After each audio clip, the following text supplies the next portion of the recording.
Hola, ¿qué tal? Muy buenas tardes. Hoy es miércoles 26 de abril del 2023. Yo soy Luisa Canturríos y a nombre de todo este equipo le agradezco muchísimo su sintonía. Ya sea que nos acompañe a través de nuestras diferentes frecuencias de radio, las de Grupo Radio Centro a lo largo y ancho de la República, o bien en nuestra transmisión digital. Ya sabe que estamos en vivo en el canal de YouTube de La Octava Noticias. Esta es la información que le presentamos el día de hoy. Los gobernadores y gobernadoras de Morena se reunieron en Palacio Nacional con el secretario de Gobernación, con Adán Augusto López. La titular de Seguridad, Rosa Isela Rodríguez, y el subsecretario de Derechos Humanos, Alejandro Encinas, también estuvieron convocados. El tema central fue el de seguridad. El presidente López Obrador, quien había convocado esta reunión pero finalmente no asistió, sigue recuperándose de su contagio de COVID-19, por eso mismo no estuvo presente. Se podría reincorporar ya a sus actividades antes del fin de semana, así lo dijo esta mañana el titular de la Segov, Adán Augusto López, quien está encabezando las matutinas. Siguen los trabajos a marchas forzadas en las cámaras, particularmente en la de diputadas y diputados, que cumplió 24 horas de sesión. Estaba programado para el día de hoy discutir, por ejemplo, reformas al artículo 33 constitucional, relativo a la participación política o sus límites para personas extranjeras en México, y también la reducción de la jornada laboral de 48 a 40 horas semanales, es decir, que el sábado ya no sea un día que se trabaje. En el Senado avanzaron en comisiones las reformas que permitirían crear una aerolínea del Estado que mexicana sea operada por el Ejército. En eso están todavía. La COFEPRIS encabezó la firma de la Declaración de Acapulco, en la que participaron también Cuba y Colombia. Con esto se está buscando crear una agencia de medicamentos de Latinoamérica y el Caribe.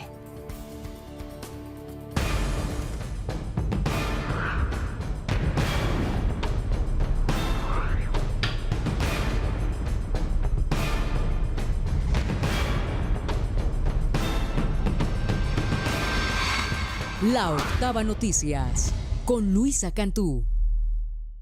Vamos a nuestro primer tema del día. Como ya le adelantaba, se reunieron en Palacio Nacional 20 gobernadores y gobernadoras de Morena con el secretario de Gobernación, Adán Augusto López, y otras funcionarias y funcionarios para tratar una agenda de seguridad. Bianca Aguirre nos cuenta sobre esto y, por supuesto, como cada día, sobre lo dicho por el titular precisamente de la Segov, Adán Augusto López, en la conferencia matutina. ¿Cómo estás, querida Bianca? Muy buenas tardes. Cuéntanos. ¿Qué tal, Luis Auditorio? Muy buenas tardes, como siempre, con el gusto de saludarles. Y así es, alrededor de las 12 horas del día de hoy arribaron aquí a Palacio Nacional 22 gobernadores, entre ellos Rutilio Escandón de Chiapas, Laida Sansores de Campeche, también Evelyn Salgado de Guerrero, así como Alfonso Durazo de Sonora. También estuvieron presentes Indira Vizcaíno de Colima y Cuitláhuac García de Veracruz. Tras una hora y media de reunión, salieron del recinto. Esto fue a las 13:30 horas, y bueno, pues refirieron que en el encuentro no estuvo presente el presidente Andrés Manuel López Obrador y que tampoco hubo algún videomensaje por parte del mandatario federal, y lo que sí dijeron es que se revisó la Estrategia Nacional de Seguridad y también los temas de los programas sociales.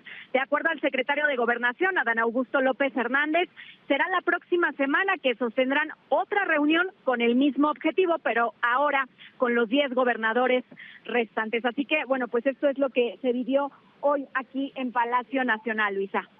Estamos esperando detalles, a ver si alguien cuenta un poco más, que esto que nos dices ha podido recuperar la prensa a la salida en estos famosos chacaleos o entrevistas banqueteras, a ver si alguien sube la típica foto o dato extra a Twitter. Por lo pronto, Bianca, también nos tienes tú la información de la conferencia matutina. Ahora que dices, no estuvo el presidente López Obrador, no estuvo, pero sí se habló una vez más de su salud y de su labor, digamos, un poco ausente, pero dice Adán Augusto al frente del gobierno a pesar de no estar visible. Cuéntanos tú.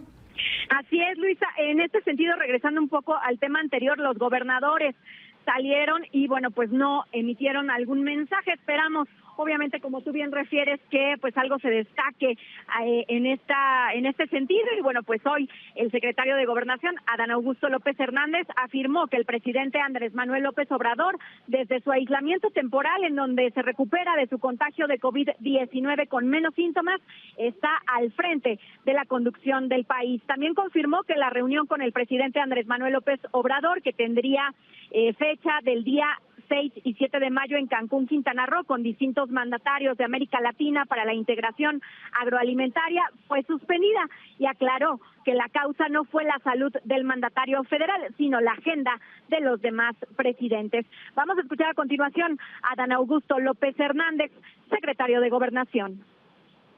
Nosotros, como lo dije hace un momento, creemos, y así lo sostienen los médicos, que el señor presidente estará nuevamente reanudando sus actividades normales, aunque está muy al pendiente del despacho de los asuntos públicos antes del fin de semana. Y respecto a la audiencia inicial de Francisco Garduño, titular del Instituto Nacional de Migración, esto por el incendio ocurrido el 27 de marzo en la estación migratoria de Ciudad Juárez, en donde 40 migrantes perdieron la vida, Adán Augusto López Hernández, secretario de Gobernación, explicó que Garduño se mantiene en el ejercicio de su cargo. Además dijo que se le dictó una medida cautelar para que asista a firmar en el libro de actas. Por ello, afrontará esta etapa en proceso de libertad. Vamos a escuchar lo que comentó. Él se reservó, en términos de ley, su derecho a emitir declaraciones, pidió la ampliación del plazo constitucional, plazo que se vence el próximo domingo, cuando seguramente se reanudará la audiencia. En este momento, el fiscal o la fiscalía solicitó que fuese separado de su cargo, de su encargo. No lo consideró el juez legalmente viable, continúa él en el ejercicio de su cargo. Y luego de que el embajador de Guatemala en México solicitó la reparación de los daños por la muerte de 40 migrantes en Ciudad Juárez, el secretario de Gobernación, Adán Augusto López Hernández, aseguró que no hay una solicitud formal. Además, enfatizó en que se ha mantenido comunicación con las familias de quienes fallecieron, así como de los heridos, esto a fin de garantizarles la reparación de los daños. Aquí sus palabras. Pero pues la instrucción del señor presidente, desde que tuvimos conocimiento de los hechos, pues se dio primero en atender a las víctimas, de prestarle el auxilio a los familiares y de quienes lamentablemente fallecieron, también darles toda la atención que se requiera desde el punto de vista de salud a los enfermos. Han venido ya recuperándose, permanecen, si mal no recuerdo, 9 en hospitalización, 8 acá en la Ciudad de México, 1 en el Hospital del Estado en Ciudad Juárez, y paralelamente se abrió pues muchas dependencias de gobierno federal, intervenimos para la atención de manera directa. Y Adán Augusto López Hernández, secretario de Gobernación, aclaró que no hay ninguna diferencia en las diversas áreas del gobierno federal que atienden los asuntos migratorios. En este contexto, recordó que hay una comisión intersecretarial creada para la aplicación de las políticas públicas en términos migratorios. Vamos a escuchar nuevamente al secretario de Gobernación. Y la responsabilidad directa de la atención y de la prestación de los servicios derivados de esa política migratoria, desde luego que es del Instituto Nacional de Migración, quien administrativamente depende de la Secretaría de Gobernación, orgánicamente depende, pero más allá de eso hay un trabajo coordinado de las diversas instancias, dependiendo del tipo de atención y de cada una de las situaciones, pues a veces intervenimos la Secretaría de Seguridad y Protección Ciudadana, Secretaría de Relaciones Exteriores, Secretaría de Gobernación, la Secretaría de Infraestructura, Comunicaciones y Transportes. Y las reformas a la ley minera son de avanzada, pues se retira el carácter de preferente a esa actividad industrial y se garantizan los derechos de los pueblos originarios y el cuidado del medio ambiente, en particular del agua. Así lo aseveró el secretario de Gobernación, Adán Augusto López Hernández. También apuntó que es de interés para la Administración Federal que las modificaciones se puedan aprobar en el actual periodo de sesiones, el cual concluye el próximo 30 de abril, pero acotó que es decisión de los senadores. Vamos a escuchar nuevamente al secretario Adán Augusto López Hernández. Bueno, la instrucción que nosotros tenemos del señor presidente es de mantener el diálogo permanente con todos. En el caso que nos ocupa, yo he comentado que mantenemos comunicación con la Cámara Nacional de la Industria Minera, con sus agremiados, con el Consejo Coordinador Empresarial en este caso, y también con diversos grupos que desde la sociedad civil han venido presentando posicionamientos, manifestando su postura respecto de esta iniciativa. Luis, auditorio, es la información que se destaca hoy aquí en Palacio Nacional. Muchísimas gracias, querida Bianca, como siempre estamos pendientes. Claro que sí, un fuerte abrazo, querida Luisa. Antes de seguirnos con esta agenda legislativa, déjeme decirle que el embajador Ken Salazar, el embajador de los Estados Unidos en nuestro país, quien convivió hace una semana con el presidente López Obrador, también ya informó en sus redes sociales que dio positivo a COVID-19 y que estará suspendiendo sus actividades. Habrá que ver quiénes más que hayan convivido con ambos funcionarios necesitan hacerse la prueba. Por lo pronto, vámonos a la actividad legislativa, que como ya le decía, está pues a marchas forzadas en estos últimos días de periodo. Yadira Rodríguez, cuéntanos qué pasa en la Cámara Alta. Buenas tardes. ¿Qué tal, Luisa? Muy buenas tardes. Pues por lo pronto ha avanzado ya en comisiones la nueva ley de aeropuertos. La oposición ha rechazado, Luisa, lo que tiene que ver específicamente con la posibilidad que se abre para que el Estado pues opere su propia aerolínea a través de la Secretaría de la Defensa Nacional. El debate hoy se dio en las Comisiones Unidas de Comunicaciones y de Estudios Legislativos Segunda, donde se aprobó sin cambios la minuta de la Cámara de Diputados que reforma las leyes de aviación civil y la de aeropuertos. Hay que comentar, Luisa, que bueno, pues desde la oposición se ha advertido que la creación de una aerolínea a cargo del Estado mexicano a nivel internacional no ha dado resultados, que implica subsidios millonarios y que terminan, dicen, fracasando, por lo que bueno, pues se pidió que una vez que llegue al Pleno la discusión de esta reforma se pueda hacer en una votación separada, y al respecto hablan el senador Damián Cepeda. Completamente en contra, lo digo tal cual, de la aerolínea del bienestar, patito, marca, no sé qué, que quieran hacer. O sea, es un tema serio tener una línea de aviación, como para que el presidente o el gobierno lance una más idea al aire que meses después o años después pues fracasan, como hoy estamos viendo el escenario vergonzoso de la Cámara de Diputados, que tienen que cancelar el INSABI.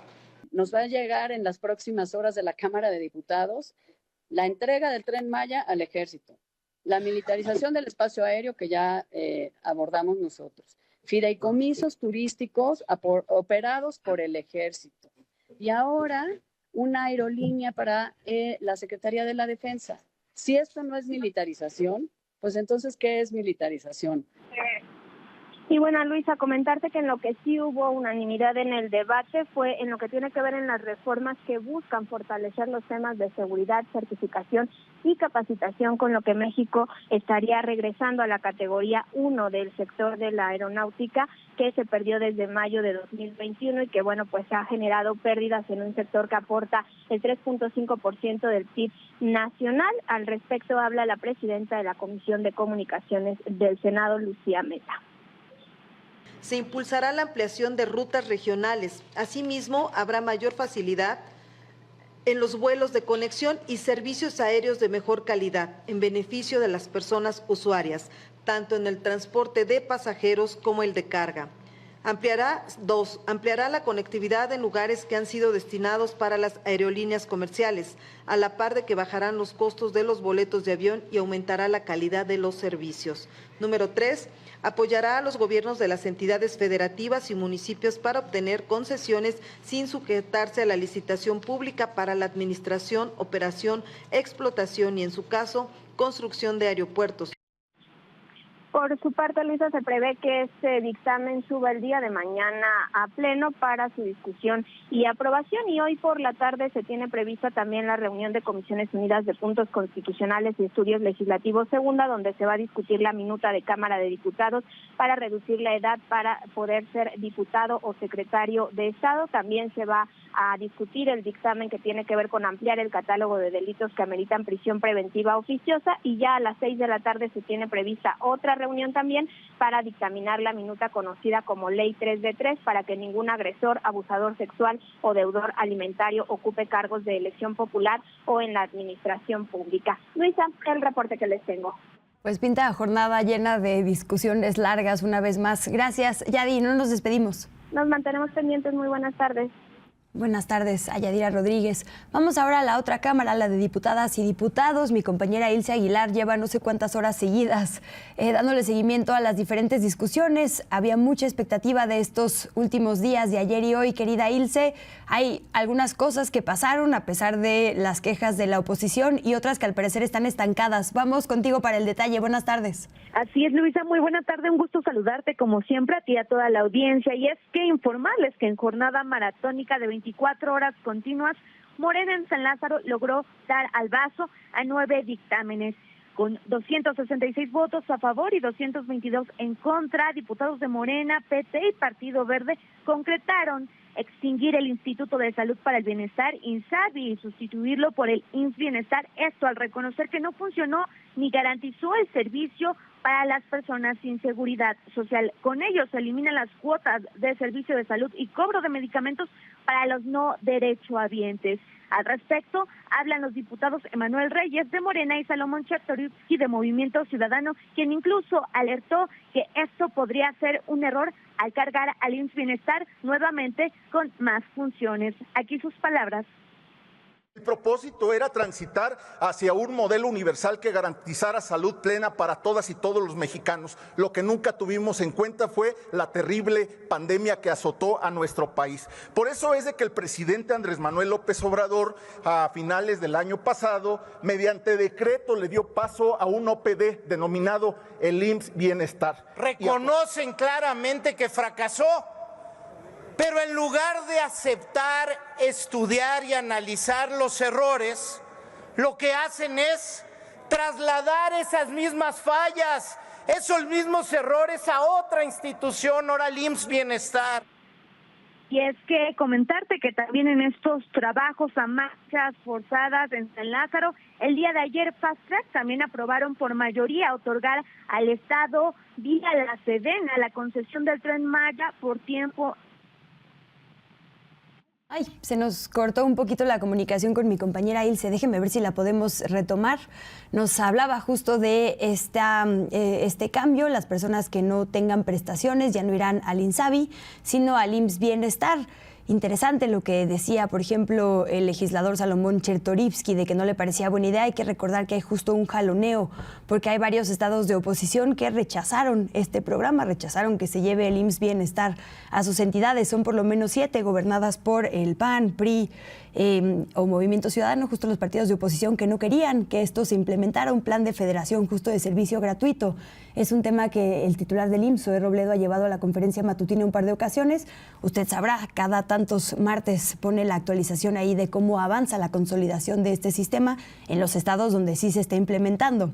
En las conferencias matutinas normalmente cuenta justo los avances en esta materia, lo que ya tienen las clínicas, lo que se está ofertando. Y bueno, ahora esta es la nueva apuesta, digamos, para sustituir los diferentes intentos de servicios médicos sin costo y sin necesidad de afiliación. Ilse Aguilar, perdónanos, ya nos decías del tema del INSABI, ahora será IMSS Bienestar, y pasábamos al segundo tema y te nos cortaste ahí.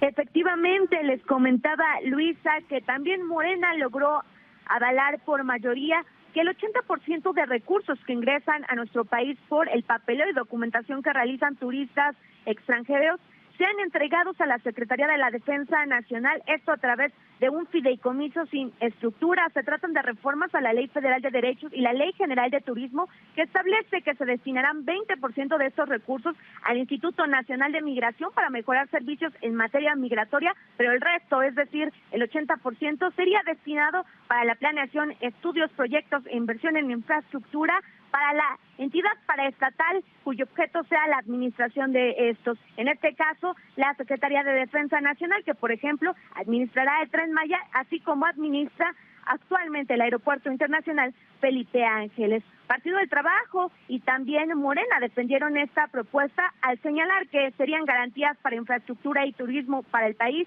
mientras la oposición advirtió la opacidad que se realizaría en la administración de este fideicomiso. Al respecto, habla el morenista Raimundo Atanicio y también el panista Gabriel Cuadri.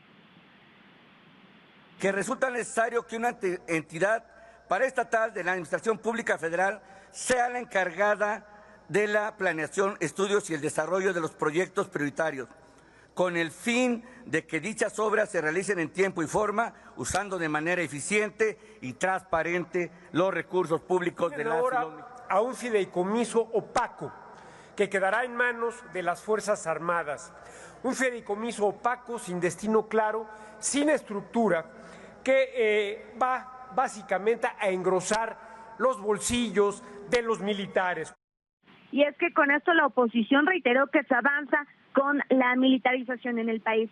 También señalarles que avanzada la madrugada con 258 votos a favor, 210 en contra y una abstención, Morena también aprobó en lo general y en lo particular el dictamen para extinguir la Financiera Nacional de Desarrollo Agropecuario, Rural, Forestal y Pesquero, creada en 2002, en una iniciativa que envió el presidente Andrés Manuel López Obrador, y es que de acuerdo con la exposición de motivos, el objetivo es eficientar recursos públicos dirigidos a este sector agrícola rural y también que estos apoyos se realicen sin ningún tipo de intermediarios. En el debate escuchamos la voz del petista Benjamín Robles y del panista Salvador Alcántar. Los argumentos presentados por el presidente López Obrador para extinguir esta Financiera Nacional de Desarrollo Agropecuario son más que suficientes para cerrar esta institución cuyos resultados muestran la depredación de sus recursos por parte de la ideología rapaz del neoliberalismo banquero. Esto es ya el último clavo del ataúd para los programas del campo, porque no nada más van a afectar a los agricultores o ganaderos, sino que golpean al pueblo de México en general.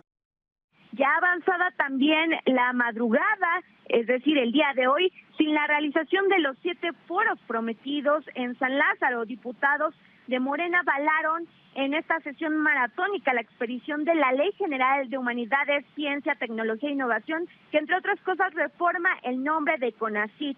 Y es que la oposición acusó que no se escuchó a la academia ni científicos y advirtieron que esta nueva norma impone proyectos de ciencia, inhibe la vocación científica, así como la inversión, e incluso también se militariza la ciencia. Al respecto, hablan el morenista Juan Pablo Sánchez y el panista Juan Carlos Romero Hicks.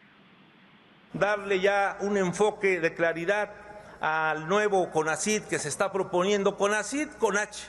Nada más ahí aclaremos, se le va a sumar la H y con un enfoque totalmente diferente que beneficie a la nación. ¿Garantizamos libertades académicas? No.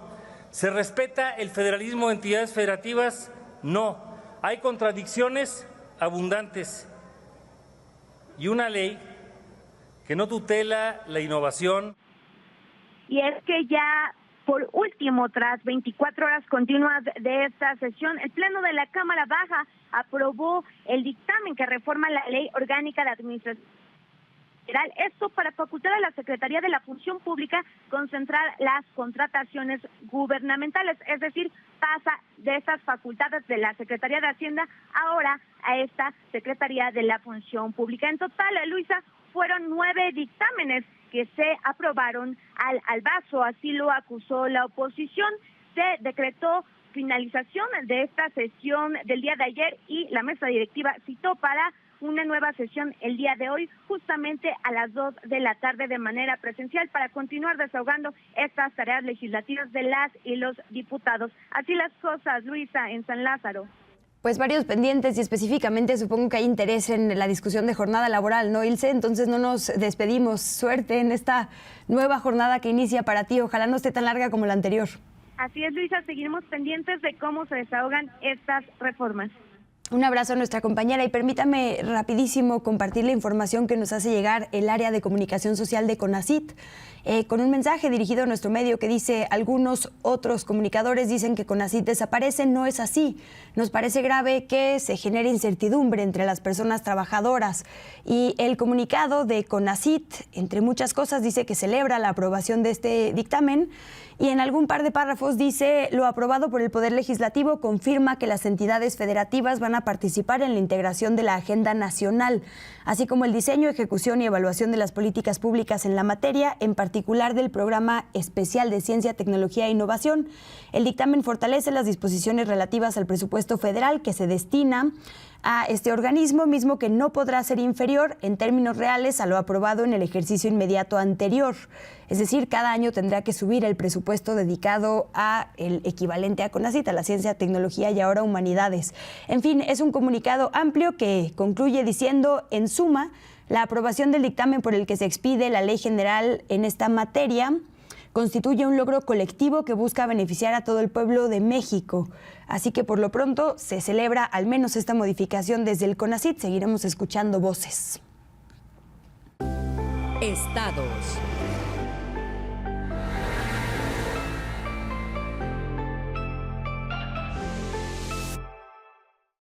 Avanza esta caravana llamada Via Crucis Migrante desde Chiapas con rumbo a la capital del país. Se advirtió que tomarían acciones pues cada vez más severas si no les atendían las autoridades con quienes demandan estas personas migrantes reuniones. Y así fue, ya hubo una pérdida humana muy lamentablemente. Gabriela Cutiño, cuéntanos tú. Muy buenas tardes. ¿Qué tal, Luisa? Buenas tardes. Así como lo comentas, un migrante de nacionalidad hondureña que participaba en el Via Crucis Migrante, que el domingo salió de Tapachula hacia la Ciudad de México, murió en Huixtla, presuntamente un infarto le quitó la vida. El hombre de aproximadamente 40 años, identificado como Melvin Chacón Mendoza, se desmayó la tarde de ayer martes, alrededor de las 16:50, mientras se encontraba en el domo que en el barrio Guadalupe, donde descansan los extranjeros, y que desde la mañana anterior habían arribado a este lugar procedentes del municipio de Huehuetán.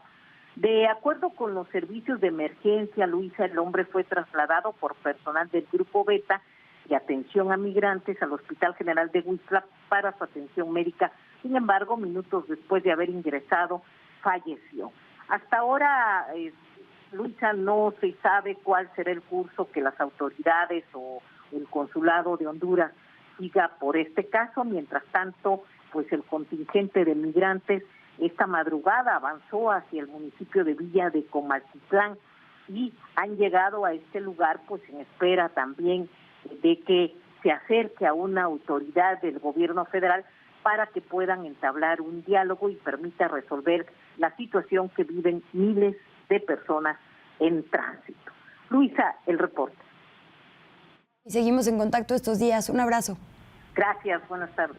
Buenas tardes. Y vamos con Aislinn Cosbert. Seguimos por la República. ¿A dónde ahora, Aislinn? ¿Qué tal, Luisa Auditorio? Muy buena tarde. Vámonos con información. Empezamos en Oaxaca. La activista María Elena Ríos compartió un video en el que aparece con Leslie Moreno, sobreviviente de un ataque con ácido, hecho que ocurrió en Hidalgo hace 7 años. En este denuncian que el caso sigue impune y esto es lo que comentaron.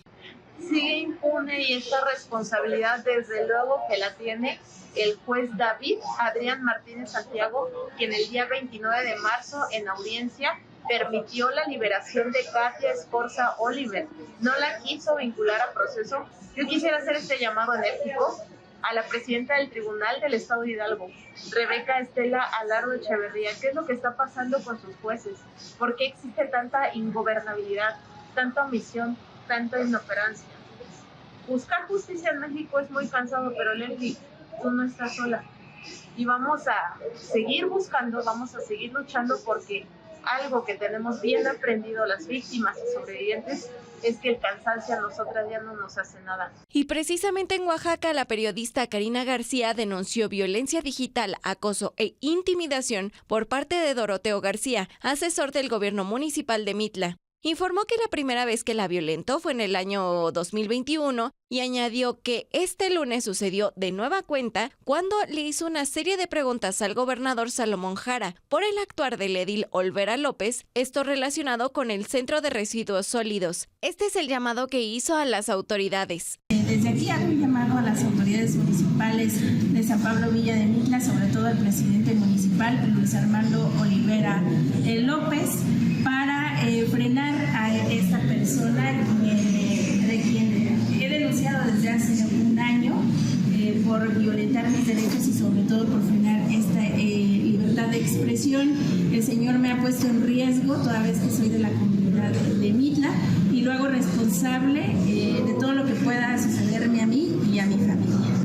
Nos quedamos todavía en Oaxaca. Anoche fue asesinado a tiros Francisco Zárate, expresidente municipal de Santa Catarina Juquila. El ex edil iba acompañado de una mujer quien resultó herida en el ataque y las autoridades desde luego que ya están investigando el hecho. Vámonos ahora a Nuevo León y al menos 2 personas murieron y 5 más resultaron lesionadas durante los festejos por el aniversario 50 de la colonia Tierra y Libertad del municipio de Monterrey. Y cerramos en Guanajuato. Autoridades sentenciaron a Eduardo y Georgina N. a más de 1 siglo en prisión. Esto por el regalo bomba que explotó al interior de un restaurante-bar en Salamanca, que dejó como saldo 2 personas sin vida y 5 más lesionadas. Les recuerdo que estos hechos ocurrieron el 19 de septiembre del 2021. Luis Auditorio, hasta aquí la información de los estados. Que tengan todas y todos muy buena tarde.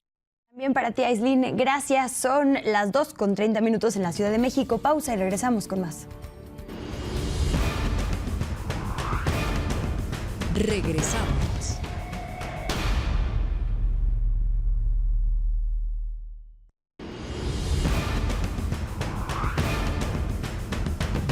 Continuamos.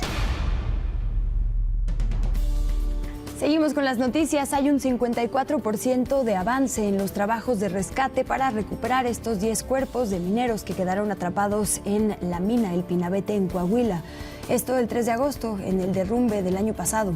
Mediante un comunicado, las autoridades aseguraron que se está trabajando 24/7 en este tema. También en este comunicado se mencionan los trabajos para recuperar los 63 cuerpos que están atrapados desde el 2006 en la mina en la misma región, pero de nombre Pasta de Conchos. El comunicado indica que ya se inició con la contratación del personal especializado para estas tareas. El Aeropuerto Internacional de la Ciudad de México informó que va a aplicar sanciones, ahora sí, a las aerolíneas que no respeten los horarios designados para su despegue y aterrizaje. Esto, dice, es con la finalidad de eficientar las operaciones en las terminales aéreas. Las sanciones van a estar a cargo de la Procuraduría Federal del Consumidor, Profeco, y pueden variar desde una suspensión para que vendan boletos hasta pedirles que de plano reparen los daños causados.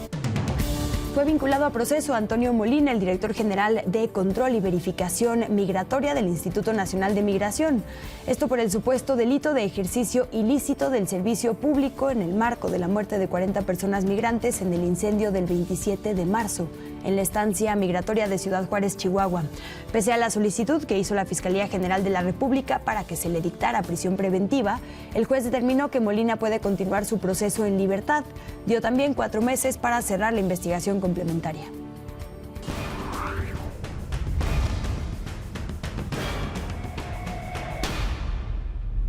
Parece que tendremos elecciones sin plan B. Jesús Velázquez, sigue la discusión en la Corte. Recordemos que se aprobó en la Cámara Baja estas reformas electorales, pero llegaron a la Corte por diferentes inconformidades y hoy se está resolviendo ese tema. Adelante, Jesús.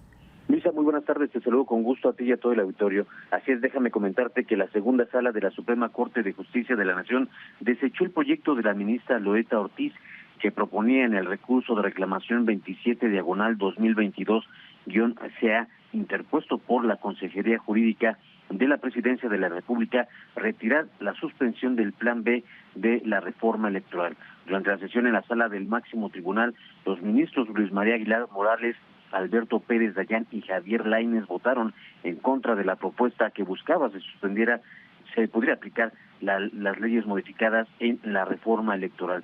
Y bueno, con ello se mantendrá la suspensión que concedió el ministro Alberto Pérez Dayán para que el Plan B no aplique en las elecciones del próximo 4 de junio en el Estado de México y Coahuila. Pues escuchemos parte de esta sesión. Doy cuenta con el recurso de reclamación 27/2023-CA que propone: primero, es fundado el recurso de reclamación; segundo, se revoca el acuerdo recurrido; tercero, se niega la suspensión solicitada en la acción de inconstitucionalidad 29/2023 y sus acumuladas 30, 31, 37, 38, 43 y 47, todas de 2023. Ministra Esquivel Moza. Con el proyecto. Ministro Aguilar Morales. En contra. Ministra Ortizal. Con el proyecto. Ministro Lainez Potisek. En contra. Ministro Pérez Dayán. En contra. Ministro Presidente, le informo que hay mayoría de 3 votos de los ministros Aguilar Morales, Lainez Potisek y Pérez Dayán en contra de la propuesta. Gracias, señora secretaria. Habiendo mayoría de votos en contra del proyecto presentado, habrá de ser returnado. Luisa, comentarte que este recurso de reclamación fue turnado ahora al ministro Javier Lainez, quien deberá elaborar un nuevo proyecto. Y bueno, cabe recordar que el ministro Alberto Pérez Dayán concedió la suspensión contra el primer paquete del Plan B de la reforma electoral. Señaló que era necesario preservar la materia de juicio, toda vez que de aplicarse el criterio interpretativo en los procesos electorales que se llevarán a cabo en Coahuila y Estado de México, podrían afectarse los bienes jurídicos y que de no concederse la medida cautelar se ocasionaría un daño a la sociedad, pues se modificarían las reglas previstas en los procesos electorales que se desarrollarán en el país. Luisa, la información que te tengo. Muchas gracias, Jesús, por el reporte. Muy buenas tardes. Vamos a los temas de la Ciudad de México, que sí, cómo se va a llamar el Zócalo y un montón de asuntos más fueron los que trató la mandataria capitalina, precisamente Claudia Sheinbaum. Adelante, César Cervantes, muy buenas tardes. Hola Luisa, te saludo con gusto. Y sí, oye, Claudia Sheinbaum en conferencia de prensa pues anunció que tendrá un incremento a su salario casi el 100%, o mejor dicho, se estará duplicando el salario de los trabajadores del gobierno local, es decir, que los trabajadores de nómina 8, la 469 y eventuales estarán recibiendo este incremento salarial a partir del 1 de junio de este año. La jefa de gobierno dijo que se igualó este aumento con el salario mínimo, beneficiando a 25,869 trabajadores, que esto representa un incremento al presupuesto adicional del 78 millones de pesos. Pues mira, Luisa, escuchemos cómo lo dijo hoy la jefa de gobierno. Todos ya van a ganar el salario mínimo. Esto beneficia a 25,869 trabajadores y trabajadoras. Entonces, hoy estamos en condiciones de dar este aumento salarial, lo cual es muy bueno, y a partir de ahora, pues evidentemente, con los aumentos del salario mínimo tienen que ir aumentando estos salarios. Y representa un presupuesto adicional de alrededor de 78.6 millones de pesos mensuales. Y Luisa, por otro lado, se mencionó un tema en los últimos días que ha sido controversial, y es que aquí en la octava le hemos dado seguimiento, recordando, Luisa, que el pasado lunes padres de familia de la escuela primaria Pipi La Verde han protestado porque no se coloque un pilote en el patio donde juegan los niños, donde juegan sus hijos, y es que esta estructura sostiene parte de la nueva línea del cablebús. A lo que la jefa de gobierno pues mencionó que no tiene conocimiento o no tenía conocimiento del pilote en la escuela, pero que se va a conciliar con los padres de familia para llegar a un acuerdo, ya que según la mandataria Luisa, pues no es la primera escuela en donde se ha colocado esta estructura para el cablebús. Y escuchemos y veamos lo que comentó Claudia Sheinbaum. Y yo no tenía la información que estaba exactamente ahí el poste del cablebús, pero repito, hay otras escuelas, en el mismo caso en la Gustavo Madero y en Iztapalapa. Entonces, y lo que se hizo fue conciliar. Entonces, vamos a ver en este caso para que se hable con padres y madres de familia y la autoridad educativa. Pues en otro tema, aquí mismo en la conferencia de prensa, Claudia Sheinbaum dijo que avala que la fiscal de la ciudad, Ernestina Godoy, se ratifique al cargo de esta institución, ya que según la mandataria ha hecho un buen desempeño como el trabajo de justicia para mujeres, el combate a la delincuencia y la corrupción. Pero sin embargo, será la comisión del Congreso de la capital que decida si sigue o no la fiscal. Escuchemos lo que dijo la jefa de gobierno. Recuerden que la Fiscalía en la Ciudad de México es la única, por la Constitución, que su nombramiento depende de una comisión que elige el propio Congreso. Ellos hacen la convocatoria, ellos definen y ellos envían determinado número de nombres, después se regresa al Congreso. Es un procedimiento que no depende de la jefatura de gobierno prácticamente en nada. Entonces creo que ha hecho un excelente desempeño. Entonces pues depende de ella si quiere ratificarse otros 4 años y entiendo que la modificación a la ley orgánica tiene que ver con eso. De todas maneras, seguiría participando la comisión y ya los detalles se los pueden dar los diputados. Y bueno, Luisa, pues es cuanto a la información que se generó hoy en la conferencia de la jefa de gobierno. Te agradezco muchísimo, César, nos mantenemos pendientes. Claro que sí, un saludo, hasta luego. Seguimos en la capital, vamos a sus calles. Octavio Ojeda, buena tarde.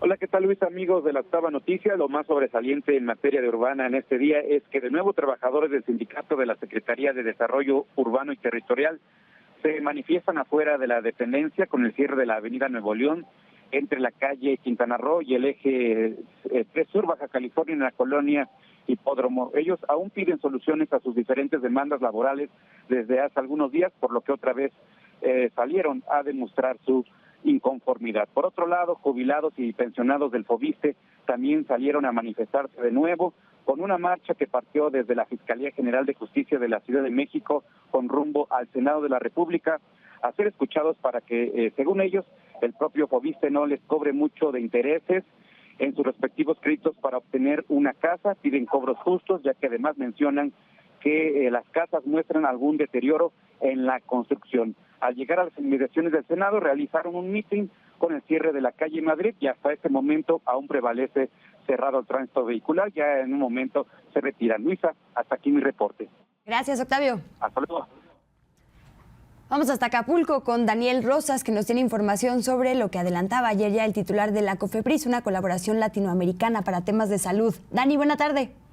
Hola, Luisa, muy buena tarde. Un saludo desde este puerto, que es la sede de la Secretaría de Salud Federal y en donde el día de hoy se da un importante paso al firmar la declaración de Acapulco, que busca generar una agencia de medicamentos de América Latina y el Caribe. ¿Cuál es la intención de el objetivo de esta? Pues terminar con la dependencia que se tiene actualmente por parte de la región de las grandes potencias en el suministro justamente de este medicamento. De tal manera que hoy en el mismo estuvo presente en este evento el secretario de Salud Federal, Jorge Alcocer, quien al respecto destacó justamente la valía de este acto. Pero si me permites, escuchamos lo que dijo el funcionario federal.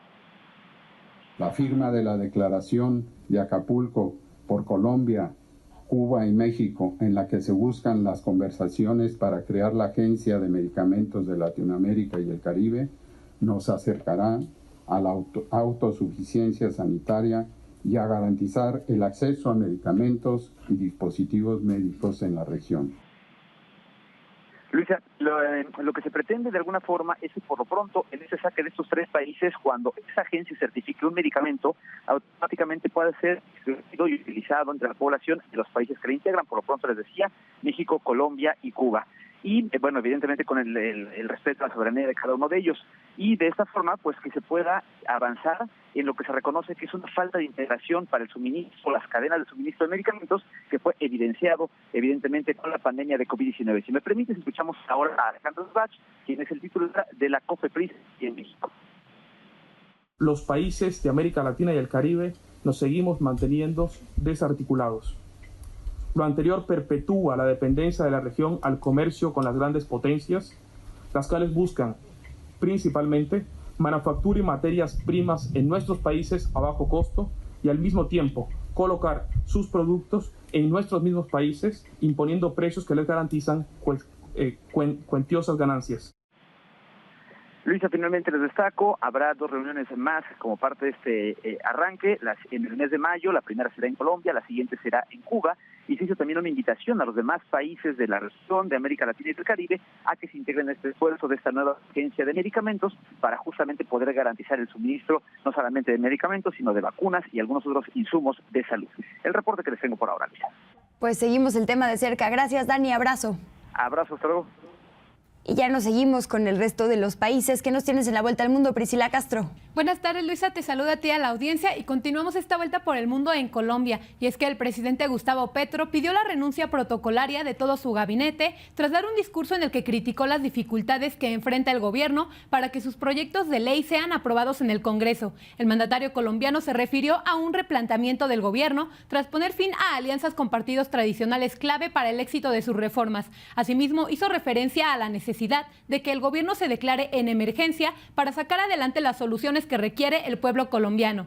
Y ahora nos movemos hacia China. El presidente Xi Jinping conversó este día con su homólogo ucraniano Volodymyr Zelensky por primera vez desde el inicio de la guerra. Mediante vía telefónica, el mandatario chino hizo un llamado a las negociaciones entre Rusia y Ucrania y advirtió que en una guerra no hay ganador. Cabe señalar que Ucrania llevaba meses pidiendo esta conversación en un esfuerzo para intensificar sus relaciones con Pekín para que decida utilizar su influencia sobre Moscú para acercarse a su objetivo de restablecer su integridad territorial.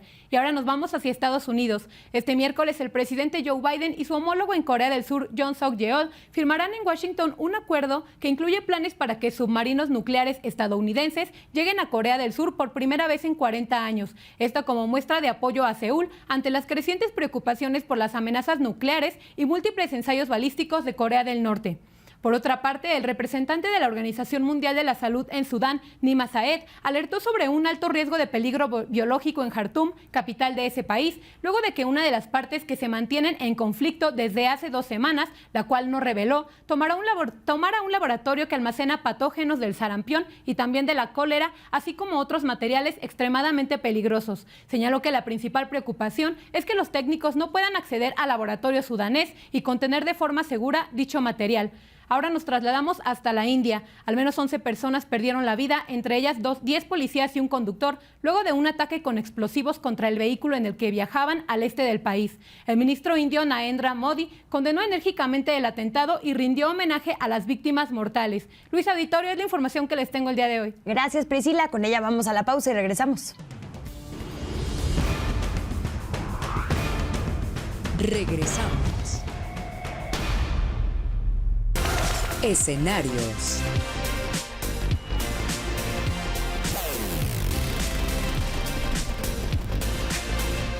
Buenas tardes, Edgar Estrada. Buenas tardes, Luisa, ¿cómo estás? Me da mucho gusto saludarte. Fíjate que hablé a una mujer que ha recibido múltiples reconocimientos, que se ha mantenido fiel a sus ideales, se ha renovado y se ha consolidado como una de las grandes de la actuación. Es Meryl Streep, quien ha sabido elegir muy bien sus proyectos. Es versátil, no se encasilla y a sus 73 años se ha consolidado entre el público y la crítica, aunque ha competido 18 veces por el Oscar. Tiene 3 estatuillas, la más reciente por interpretar a Margaret Thatcher en La Dama de Hierro. Además tiene 3 premios Emmy, 2 BAFTA, el Donostia del Festival de San Sebastián y suma uno más. Justamente en esto nos enfocamos el día de hoy, que es el Premio Princesa de Asturias de las Artes 2023. Y es que de acuerdo al jurado, coincido completamente, a lo largo de 5 décadas Meryl Streep ha desarrollado una carrera brillante, encadenando interpretaciones en las que da vida a personajes femeninos ricos y complejos que invitan a la reflexión y a la formación del espíritu crítico del espectador, que también destaca la honestidad y la responsabilidad en la elección de sus trabajos al servicio de narrativas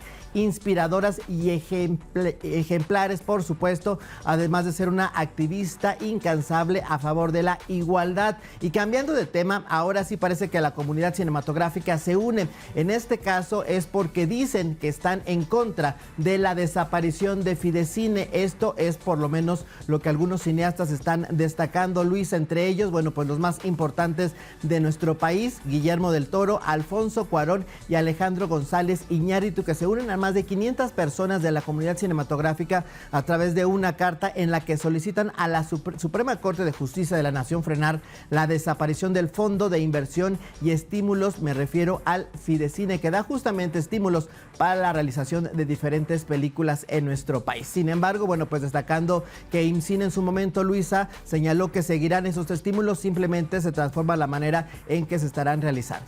Muy importante. Y bueno, que la Suprema Corte requiere recursos legales, ¿no? Pero bueno, está bien. Imagino el posicionamiento público es parte de, pues, su bandera. Gracias, Edgar. Hasta mañana con más. Enrique Veas, que hay en los deportes. Hola, buenas tardes.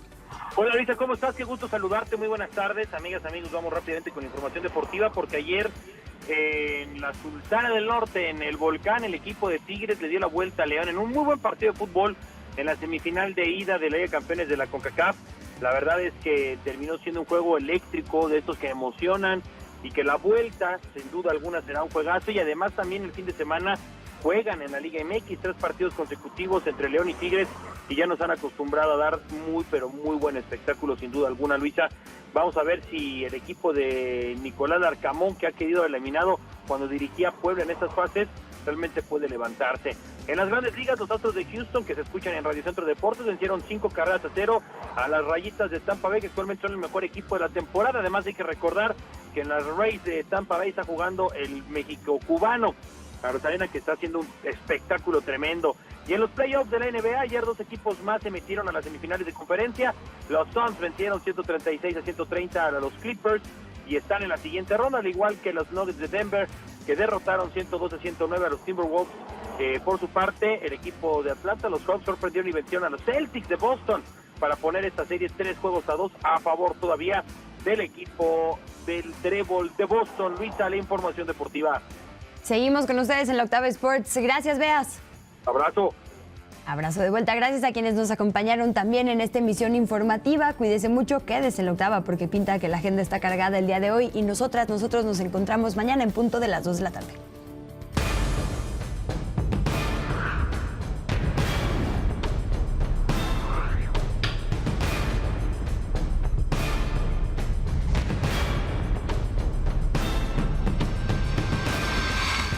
La Octava Noticias con Luisa Cantú.